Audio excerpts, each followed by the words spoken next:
हमने बचपन से यह स्तुति हम सुनते आ रहे हैं कि हर देश में तू, हर वेश में तू, तेरे नाम अनेक तू एक ही है, तेरे नाम अनेक तू एक ही है। हमारे यहाँ अनेकता में एकता है। न सिर्फ मनुष्य बल्कि पशु पक्षी, पर्वत, नदियाँ, पेड़ पौधे, सब में हमने उस परम तत्व को देखा है और उसका दर्शन किया है, उसकी पूजा करते हैं। और समय समय पर यह बात सिद्ध भी हुई है। गंगा मैया राजा भागीरथ के बुलाने पर धरती पर अवतरित हुई, उनके पूर्वजों का उद्धार कर दिया। जल रूप में वे ब्रह्म द्रव है, पतित पावनी है। कहीं वही कर्माबाई के बुलाने पर प्रभु उनकी खिचड़ी खाने स्वयं पधारते थे, तो वहीं उन्होंने अपने स्पर्श से पत्थर की शिला को अहिल्या बना दिया। परसत पद पावन शोक न सावन, प्रकट भई तप पुंज सही। यह है हमारी आस्था। विभिन्न रूपों में होते हुए भी वे हमारे परमात्मा प्रभु एक ही हैं।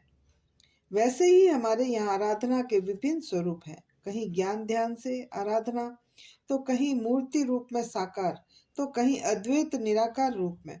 सृष्टि उसी का विलास मात्र है। कहीं द्वैत देखते हुए मीरा, चैतन्य महाप्रभु नरसिंह मेहता ने प्रभु को पाया है, तो कहीं दास भाव से, कहीं सखा भाव से, तो कहीं लाला को वात्सल्य भाव से गोद में खिलाया है। अभी की स्थिति की बात करें तो नर को नारायण समझकर डॉक्टर, वैज्ञानिक, सेवाकर्मी, सामाजिक कार्यकर्ता दिन रात सेवा यज्ञ में कर्म रूपी आहुतियां डाल रहे हैं। प्रभु ने स्वयं कहा है, ये सृष्टि भी मैं ही हूँ, सृष्टिकर्ता भी मैं ही हूँ, ताप भी मैं ही हूँ, बादल भी मैं ही हूँ, बरसात भी मैं ही हूँ। यानी सब जगह सर्वत्र प्रभु ही प्रभु है। फिर क्यों व्यक्ति व्यक्ति में भेद, धर्म में भेद, संप्रदाय में भेद? यह सब भेद विभिन्नता के लिए नहीं, बल्कि व्यक्ति विशेष की रुचि और उसके अधिकार के कारण है। अध्यात्म में अनेकता के साथ एकता का सुंदर उदाहरण देखने को मिलता है। ठाकुर यानी कि रामकृष्ण परमहंस ने न कोई औपचारिक शिक्षा ली, न किसी स्कूल में गए और न ही किसी शास्त्र का अध्ययन किया, फिर भी ज्ञान में परमहंस की उपाधि से अलंकृत किए गए। हम सब जानते हैं ठाकुर काली के अनन्य भक्त थे। माँ काली से उनकी प्रत्यक्ष बातचीत होती थी। वे हर काम उनकी आज्ञा, उनकी सलाह से ही करते थे। कहते हैं यहाँ तक कि माँ काली ठाकुर के हाथ से भोजन भी करती थी। उनके जीवन चरित्र में आता है, बाबा तोतापुरी उन्हें वेदांत यानी अद्वैत ज्ञान का उपदेश देने आए। उनका जवाब था, माँ से आज्ञा लेकर बताऊंगा। दूसरे दिन नियमानुसार माँ के भी विग्रह के सामने खड़े होकर पूछते हैं, माँ नागा बाबा आते हैं शिक्षा देने।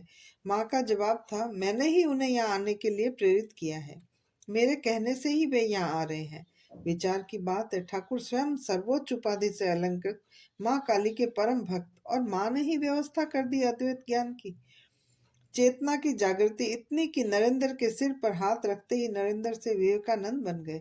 अनुभव ठाकुर का और अभिव्यक्ति विवेकानंद द्वारा। हम सब जानते हैं विदेश में दिया गया उनका सर्व प्रसिद्ध भाषण। वहां एक व्यक्ति ने उनसे प्रश्न किया, आप हिंदुओं में इतने भगवान क्यों हैं? उनका जवाब सुनिए। उनका जवाब था कि मेरे विचार से यह भी कम है। हमारी इतनी जनता है, हर एक व्यक्ति के अपने मौलिक विचार हैं, अपनी सोच है, उसके अनुसार ही उनकी अभिव्यक्ति के लिए भगवान की अलग अलग छवि होनी चाहिए। और यह है हमारी संस्कृति, हम सबके साथ है, पर अपनी आस्था के खूंटे से बंधे सहज सरल प्रवाह में चल रहे हैं। जिस तरह समुद्र अपनी मर्यादा में बहते हुए अपने किनारों को संयमित रखता है। मूल सत्य एक ही है जिसे बुद्धिमान अनेक नामों से बुलाते हैं।